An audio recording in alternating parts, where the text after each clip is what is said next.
Tony had the baguette, but Fito had the Johnny Cakes. Welcome back to Fog Entertainment. This episode is called Johnny Cakes, episode 8 of season 6 of The Sopranos. Fito, we missed him last time out, but he's enjoying his time in New Hampshire and he's getting pally with our friendly firefighter who likes making Johnny Cakes and taking out the ass. So how about those apples? How do you like me now, Fito? Yeah, I think he legitimately does like Johnny's cake.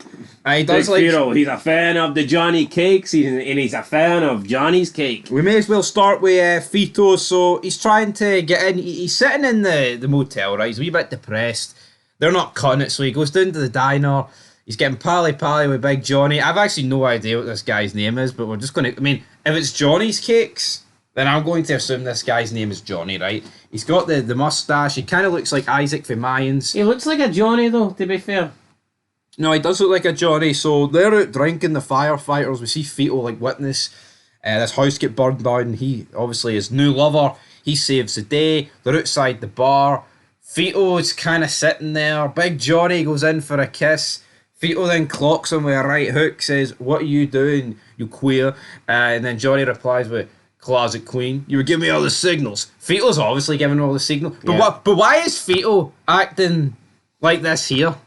Well, he should have did it back in New York. You know, he should have did it back in Jersey. If he did this back in Jersey, he wouldn't be in this situation. Yeah, he bottled it. He got what he wanted. Maybe he thought fucking Tony was spying on him or something. Yeah, big binocular. Maybe he thought someone for the crew was watching on. Well, yeah, it doesn't really make much sense to me. Or you know what? Maybe he just wasn't willing to accept it. This was like him finally coming out kind of deal. And he decided to jump back in the closet. Yeah, and then he jumps back out the closet because later on that episode he's in like the cafe, he hears the bike rambling, and then we get this like weird scene where these two guys, I mean, we're talking about guys, I mean, Phil must be near 50 and this Johnny guy mustn't be far off it, right? A fat guy, a fat Italian, and the most like whitest gay guy you'll ever see in your life, rolling about the grass with a wee picnic blanket, man, kissing. It was Brokeback Mountain to the extent. I'm not... Like, no, this isn't necessarily about just this scene, but I think we need to address this.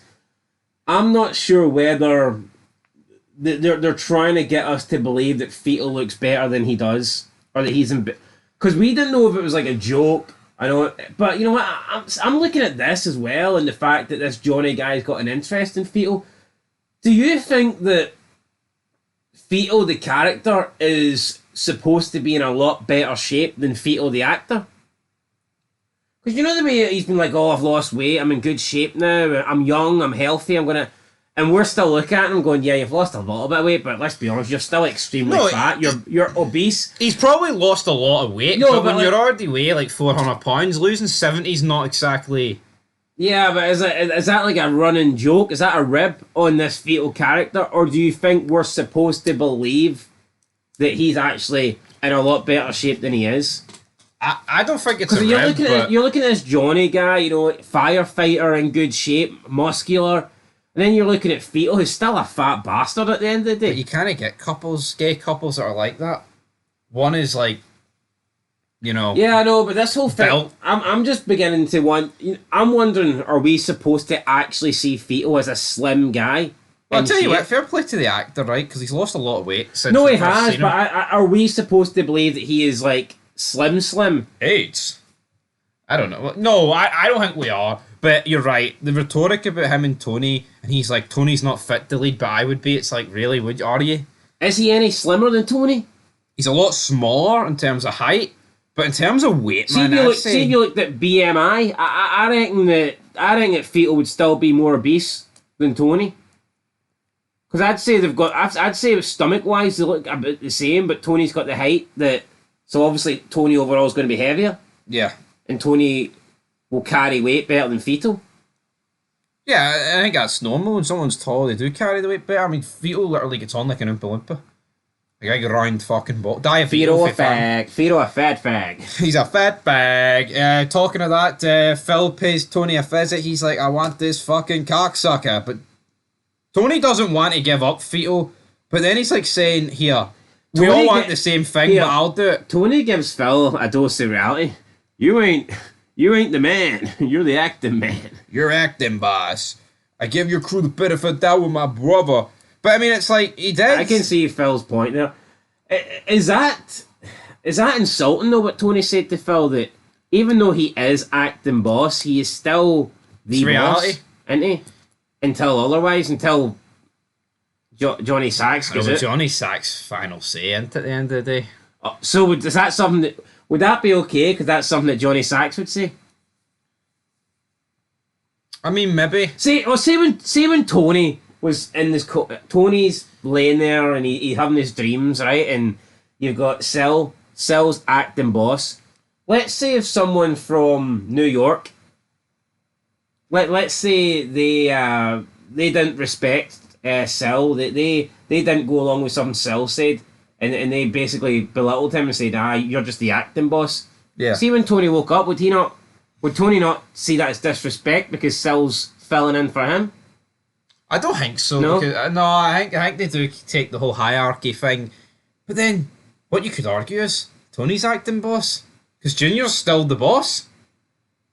No, we can laugh and joke, right? But see the FBI, it's always about Junior.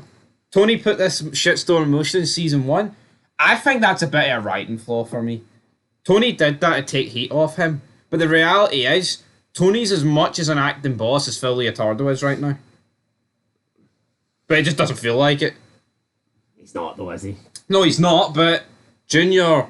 I mean, I guess you could say with the offence what happened earlier this season, but for the overwhelming majority of this show, Tony has been an acting boss. It's been Junior. Taking it in name only, I guess, but anyway, we'll move on. That is Feto's arc pretty much done this episode. We'll see him some more later on, but we do have a lot to do with AJ. I mean, the scenes with AJ are funny. You've got him working in Blockbuster, 2 kids that just could not give a fuck, swearing in front of the the customers, things like that. He sells his drum kit. Tony makes a remark about, did you make sure they didn't go anywhere near the silver because they were black? So he sells that, he goes out partying, and then he starts having panic attacks. So it turns out Tony's jeans are now in AJ's jeans, and I'm not talking about the stonewash effect, I'm talking about... I don't think they would fit him. No, they wouldn't. I'm talking about the panic attack, so not good for AJ. I mean, he kind of brags to all these kids, well, I say kids, probably like, 20 odds here, that he's I'm going to go kill Junior, I'm going to get revenge. He kind of like, we kind of keep it in-house, we don't discuss to outsiders. AJ talking here like he's actually a part of the mob. This kid's never got it in him. And I think a big problem with AJ is he's too small. I think he suffers for like Chandler Riggs and Carl Grimes. I mean, he did get bigger, right? And Carl in The Walking Dead was supposed to be a kid. But do you not feel like with AJ, he's supposed to be 20 here? Big difference though. Chandler Riggs, when he was playing Carl, he was supposed to be about, when you look at like the later seasons, he was supposed to be about 5-6 years younger than he actually was. Yeah. So he looked like for his age he was physical, whereas it's probably the opposite with AJ. He looks probably 5-6 years younger than he's supposed to be. He's supposed. I think he's supposed to be at this stage about 20. I'd say. I think he looks. He passed more. It's like 15. I think. Yeah, he's got no build, right? And it's like, it's not his height, his stature. It's like, you look at Tony, and then you look at AJ. And doesn't look like his son. Yeah, I'm not saying you can't get small kids, but normally, like, if the father, normally the son would be similar height to the father, if not taller, tends to be the case. Like, Tony, it's just weird. I can't really take AJ serious at points, but may as well get to it. So he decides to carry out his ambition. He's been hyping it up this entire season. Bobby and Chris tried to talk him out of it earlier on, but he pays Junior a visit. This was I thought this was pretty funny. So he walks in with the knife. Junior stands up. My nephew, get me out of here. He then drops the knife, AJ, runs, ends up getting arrested essentially. And as he drops the knife, Junior's like, that's not my knife, which I thought was pretty funny, even though his head's completely and utterly gone. Tony then has to put in a favour with Congressman Sellerman, who we haven't seen in like 2 seasons since the guy was sleeping with Tony's ex-Gomar. And then I thought we got a pretty good scene between AJ and Tony in the parking lot. Pretty emotional, wasn't it? Yeah, basically AJ wants his father's approval, wants his father to accept him, saying that he tried to... I did it for you, Dad. He shot you, and you let him away, but you didn't do nothing. But Tony almost tearing up here. It's almost like Tony at this point is admitting that he's not a good guy and that he's in a bad way of life and he doesn't want that for his son. And maybe AJ thinks the only way he can get Tony's respect is by being like his father, but it's almost like Tony does not want to be anything like it. Tony will respect him more for being the opposite of himself.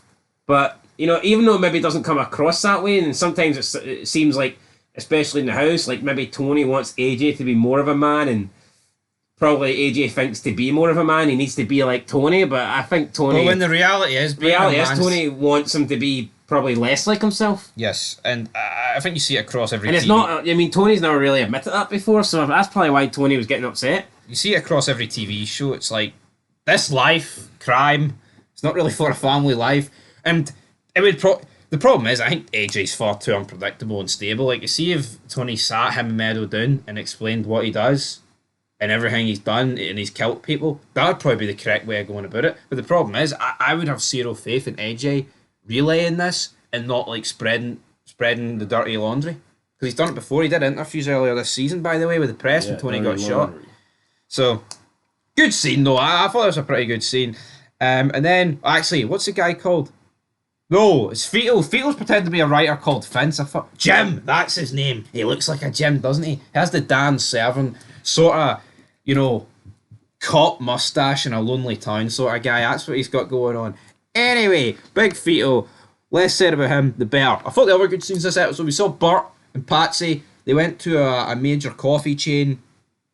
Turns out they're trying to extort them, you know, protection money. You know the score, guys. We all know about organisations that try and get protection money out of wee businesses. But this guy says if anything's out of place, they don't give a fuck because there's 10,000 stores and here, there'll just be another manager that comes along after me. And then they walk out. What the fuck's happening to this country? We then see basically a butcher's and Tony agrees to sell it with this like real estate woman. I mean, he kind of almost has a fling with her, but then he like regrets it. And for the first time in this show, Tony doesn't sleep with someone. Yeah, he bottles it. He absolutely We're getting to bottles see a it. new side of Tony here. It's like, well, I come back. I want some fucking turkey ham in the fridge, Carmella. And he's fucking going ballistic about it. Taking the anger out on Carmella and the turkey. Yeah, why? I mean, I don't know why Tony didn't sleep with her, like guilt maybe. Guess he said he's a new man. But he agreed to sell. You seen the scene where he was outside I thought the only reason he was selling though was to sleep with her. Yeah, it looked that way. And then we seen him, you know, he was talking to the old woman outside it, and she's like, those fucking niggers don't fucking turn their music down. He's like, that's not very nice, Mrs. Gandhi. Yeah, and I thought because he didn't sleep with her, he was going to rip up the contract or something, but nah, he was a man of his word, and he seen it through. He honoured it. You see Bert and Patsy here, right? Very pissed off about the fact that, like, the neighbourhood's kind of losing the Italian side of it. And they're like, well, who sold it? Tony. But are they going to confront Tony about it? Probably not, because they're shite bags. Absolutely not. No, I mean, like, Tony's literally just sold this Italian business in a neighbourhood where the Italianness is, like, dying. And you see this across... This is like America to a T. You know, you see this in every country in the world. Just through immigration, obviously the Italians were there, you know, first. That's why it was an Italian neighbourhood. But through immigration, the Italians are essentially being replaced and all the business are being removed for all the capitalist American... Like, you know, brands, McDonald's, Starbucks. I think it was going to be a boom juice, like a boba tea sort of thing. And that's pretty much how the episode ended, isn't it? Pretty much he walks out, he's like, what the fuck's happening to this neighbourhood? And it just fucking ended. Weird ending, but you know what? Who's that guy's name again? Patsy. Patsy. It just doesn't seem like the ending a character like him should get. Who cares what his thoughts on the neighbourhood are? Yeah, the guy beside him, Bert. Bert! Bert. Yeah. Does he like the toffee ones? Or the mint ones? I don't know. If you get it, then fair play. If you don't, I'm rating it. It was good. I'll give it a 7. I thought it was Alright, 7 out of 10. That's what I'm giving it. Yeah, liked it. What's your final prediction on Fetal as we get closer to the end of this season? Even though we're nowhere near it, really, actually. 15 episodes away or something. I don't know, maybe Phil will take Playing for the pink team. Could Phil take matters into his own hands and that's going to spark a war, possibly? Tony won't accept it. But starting a war over a Fanuc, is that... Here, that's a Fanuc that brings in Tony money. Exactly, folks, and that's what it's all One about. of Tony's top earners. One of Tony's top earners. Anyway, guys, 7 out of 10. Till next time. Peace.